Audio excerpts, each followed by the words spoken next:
Hello my dear friends, how are you? I'm Arith and today I'm going to finally show you a Rune Divination method so you can apply the information I have shared with you on my rune series in relation to the meaning of each rune when it comes in a rune reading. And of course, obviously, apply the information from various other sources and other people. It's always useful to be attentive and listen and gather as much information as we can. But indeed, in my own rune series, I've always given you, by the end of those videos, the meaning of each rune when it appears in a rune reading, in divination methods. So this is it. This is what I meant. Information to be applied in rune readings. And this is it. Today shall be the first method of many others to come, possibly. You tell me. As I said on the previous video, we will start with the easier methods and progressively develop this into more complex ones. Am I nervous with this? I sure am. Do I really want to do this? Not really, but I did promise you I would, and many are actually expecting this after 3 years of Rune series. So let's see how this goes, and well, you tell me if this was a good idea and if you want to see more of this in this channel. Today's method is the one called the Three Norns Method, probably the one almost everyone is quite familiar with, I think. Nothing too fancy. Simple, easy to follow, easy to remember. But just before we jump into it, let me just remind you that the Rune Divination methods, or Rune Divination as a whole, well, it is not historically accurate when it comes to the history of the runes and their usage. Divination methods with runes are a modern thing, a very modern thing, and most of the Rune Divination methods are drawn from the Tarot methods. So I advise you to watch the previous video concerning the introduction to the Rune Divination methods, and by the end of this video I'll leave at least 2 academic videos I've done concerning the runes and the common misconceptions usually associated to them. Also, I have said this 100 times, maybe more, but there's always someone protesting. My rune series are my own esoteric approach to the runes, and I keep those specific videos on a specific folder apart from the folder where I submit the academic videos concerning the runes, runology, and their history, the history of the runes. I do make this clear distinction between the esoteric and the academic as to avoid confusion and to avoid leading people into the usual misconceptions concerning the runes precisely. Now, just one other quick point. I promise we will start today's divination method with runes in a moment, but I think I should say something so you may understand what is my idea or position concerning the Rune Divination methods. It may not apply to you, of course. You may not agree, or you may agree with it. I'm not forcing you into anything. It's really just a perception. Well then, in Rune Divination methods, there's often the need to elaborate on the way you have to work your mind and arrange your space to do divination with runes, to build a proper mindset, a lot of techniques to do that. Pick the runes in a particular way, shake the little bag of runes, put on a white cloth to cast the runes on it, cover yourself with a cloak, and so on and so forth.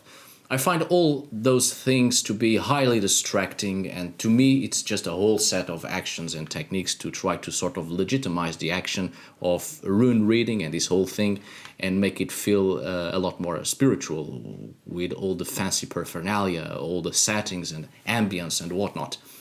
I'm not judging those who do it, mind you, because you do whatever it takes for things to work your way. Whatever works for some people will obviously not work for others, as all of us are different individuals, so all of us have our own uniqueness, our own singularity, our own personality. So we really do not need to follow step by step what others tell us to do, because more often than not, all the objects and building the mindset and techniques and all of what people say it should be done in order to work, well, more often than not, that's their perspective and that's what works for them. All of us need to find our own methods, what best works for us. So we try, we pick information here and there, we fuse things, we combine things until we are successful. Magic is an experimentation. Much like in science, there's a procedure to determine something, an experiment, finding out, combining the theoretical with the practical. In truth, very similar to how an animistic society deals with the world and all the populations of the world, being highly pragmatic, right? Dealing with things sensibly and realistically.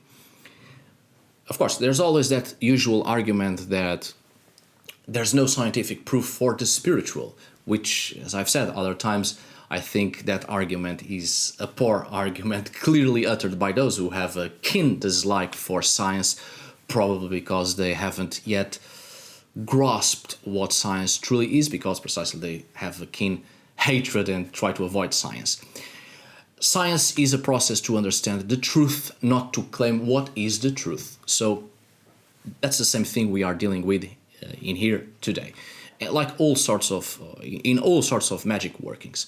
So you do whatever you want and whatever helps you to get you in the mood to practice something. Although I personally find it quite distracting, the amount of behaviors and techniques and practices that are usually recommended or claimed to be the indisputable truth when it comes to rune divination methods. In this case, in this particular and specific case or way of divination, I prefer to go directly to the subject.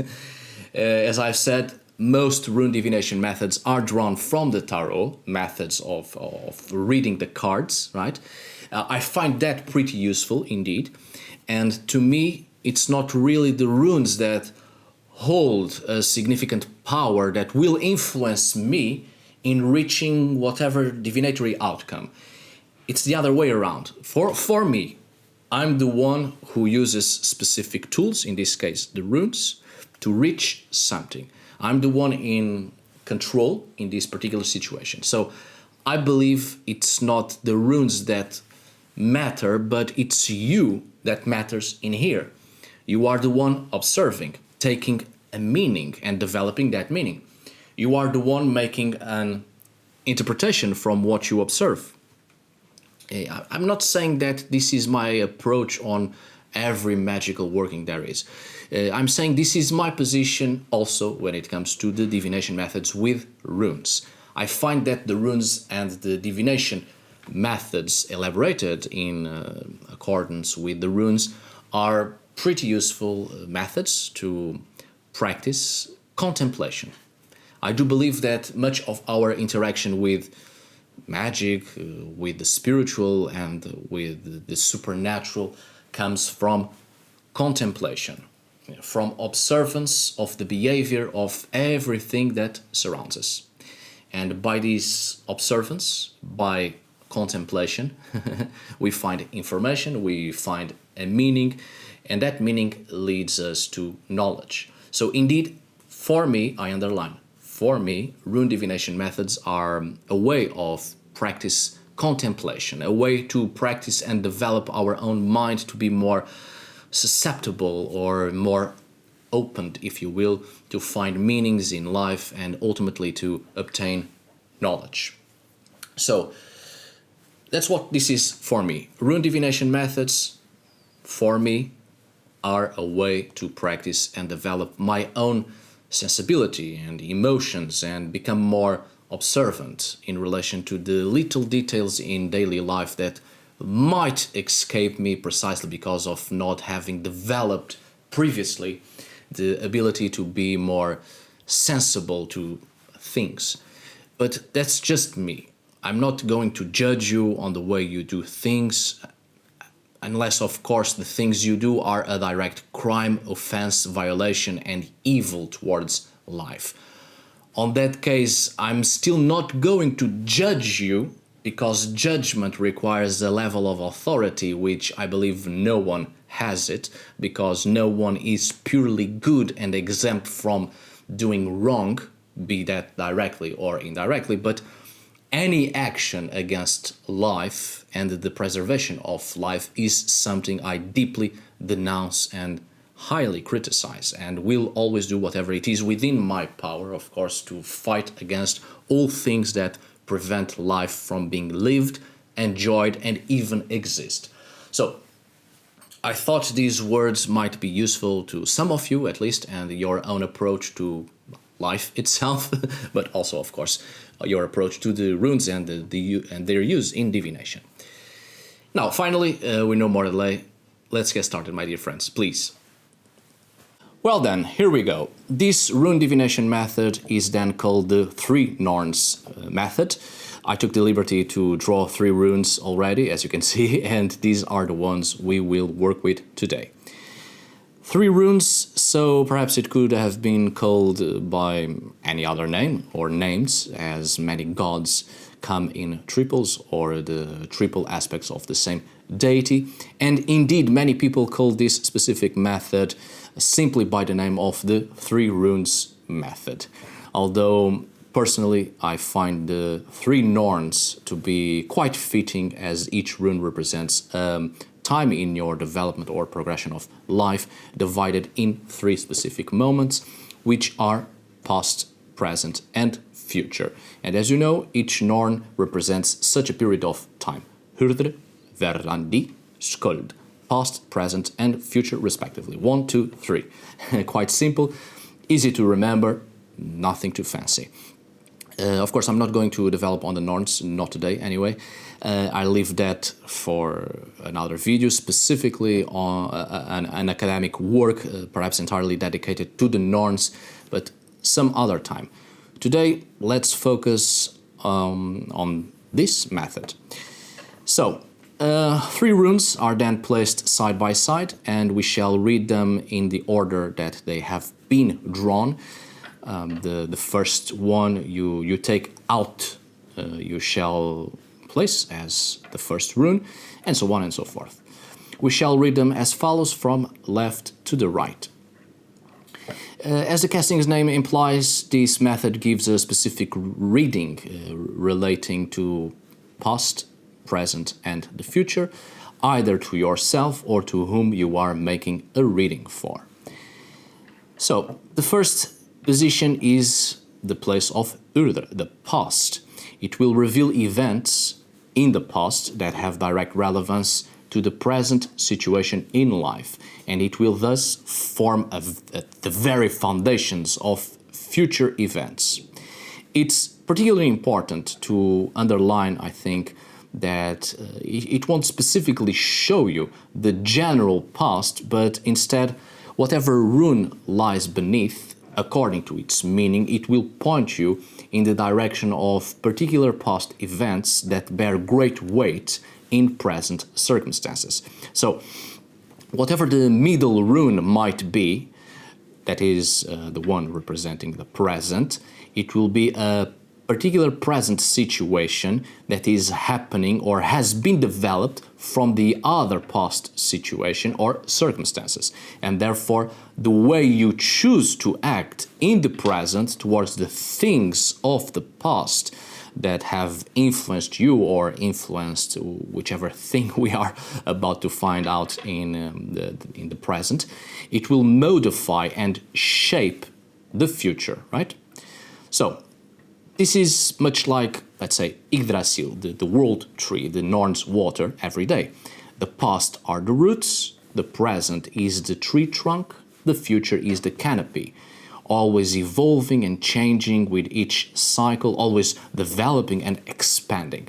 So I think it's important to know the roots of a problem or a situation, to better understand what is happening in the present and what we can do to solve or change the outcome in our life's cycle. It could be anything, of course, but as an example, Quite often past trauma has a great weight on the present, and we do repress a lot of traumas in order to carry on, which is normal, but they keep bothering us in the back of our heads if we do not take care of them, of course. It's important to understand the root of the problem, the foundations of a life, so we may understand the present and how to work towards a brighter future. So let's turn this little one and see. All right, so we have the rune He Was in here. It could be any of the 24, of course. I'm not going to develop on this. This is just an example to show you this method. But at first glance, what comes to mind in relation to this rune in its upright meaning. Yes, by the way, sorry. I said this before, upright and inverted positions and the respective meanings of runes are also a thing drawn from the tarot, not actually something historically accurate in terms of rune poems and the few ideas left in relation to each rune or runic character. Anyway, He Was upright and past position, a choice put to practice that has led you into a great change, a shift in your life, a moment in the past that made you move towards a new life, a particular significant change of heart, and you had to completely change in order to appease your relentless spirit. This is actually a good omen, I should say, drawing He Was, that is, as the first rune of a rune reading. It often indicates that things are picking up in pace and changing for the better. In general terms, it means a gradual sense of development and a steady progress. So, no more on that. Let's move on to the next one, the middle one, the present. The second position, which is the place of Verdanti, the present. Of course, a rune referring to the present circumstances, which will be particularly useful in pointing out choices that will have to be made in the very near future. Let's turn this one over, and it's You Has. All right. I have expected to be another rune which appears 7 out of 10 times, which is quite remarkable, but I'm glad to see this isn't one of those times. Anyway, I'm quite pleased because as I'm showing you this method today, I'm also making a sort of quick reading to myself, and not only these are two runes with let's say very similar names, but indeed You Was is the rune of progress, so it fits perfectly. The previous rune being the rune that indicates a great development leading to a better outcome, a rune of steady progress and development, and now the present rune, the rune of progress itself. But it also indicates that a past life will soon be over, and as such it will give way to progress. So indeed, in the past a choice was made, action was taken, and now in the present it bears its fruits. But I'm not going to develop more on this. That's not the point of this video, because indeed there's plenty we can take from this, but it's neither the time nor the moment or the place for this. The third position is of course the future, the place of Skuld. Without a doubt the most difficult rune to interpret, because it is in direct relation to the future, events to come, a veiled part of life. Not everything can be predictable, obviously, as many things change in life. Just like the canopy of a tree, we return to that. We may expect to see it in a specific way as the life cycle of it seems to be turning that way, as it normally does, but we never know what changes each season may bring, the damage a strong wind or a storm may bring, what birds will settle there, or if indeed the tree itself falls apart due to the several natural elements and phenomena. It happens, it's part of life. But this rune in this position reveals an aspect of your fate that is as yet unknown. It may equally either show the outcome of current trends or provide a possible future scenario that is dependent on the choices that you have made and the ones that you make. Let's turn it around and see. and it is Kauna or Kaun, inverted. This does not bode well. It would if it was in its upright position and telling me that I was walking towards a bright future. So inverted, it is the rune that reveals the destructive side of fire. That's what it is. Brightness, illumination, they are very good, of course, but brightness also burns. So a certain loss is at hand, and in this case related to the choices that led me to a great outcome, but everything has its limits and will eventually end or come to an end, to give way to a new cycle. Let's not despair. It's not too bad, because this rune is associated with learning, and certainly some lessons are hard. It is inevitable, it's part of our evolution and life, and I shall trust time to reveal all things. And I already know it is at hand a time where I shall remain in the void for a time, so to speak. I know what it is, I think, something that will never return, and well, I shall have to make my peace with it. It was good while it lasted. But anyway, I think you got the whole point of this method. This is an experimentation, as I've said, just like everything else in life. The only thing we truly take with us is knowledge.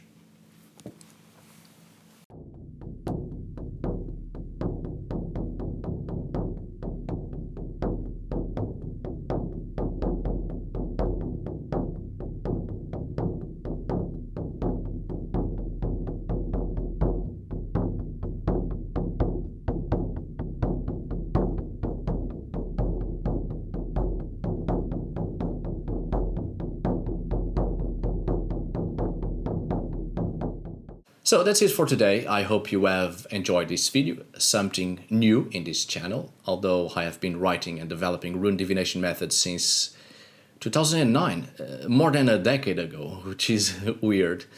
You can check that for yourself on my past blogs, some of which I don't even know where they are. But I thought it would be interesting to bring that knowledge into YouTube as well and have it in video format, which might facilitate learning about these things for those who are interested in this, of course. So, let me know your thoughts on all of this. Share your feedback, your criticism, and let me know if this can go any further, and if we may proceed to the next divination method. Thank you so much for watching. See you on the next video, and as always, thank you for today. Goodbye.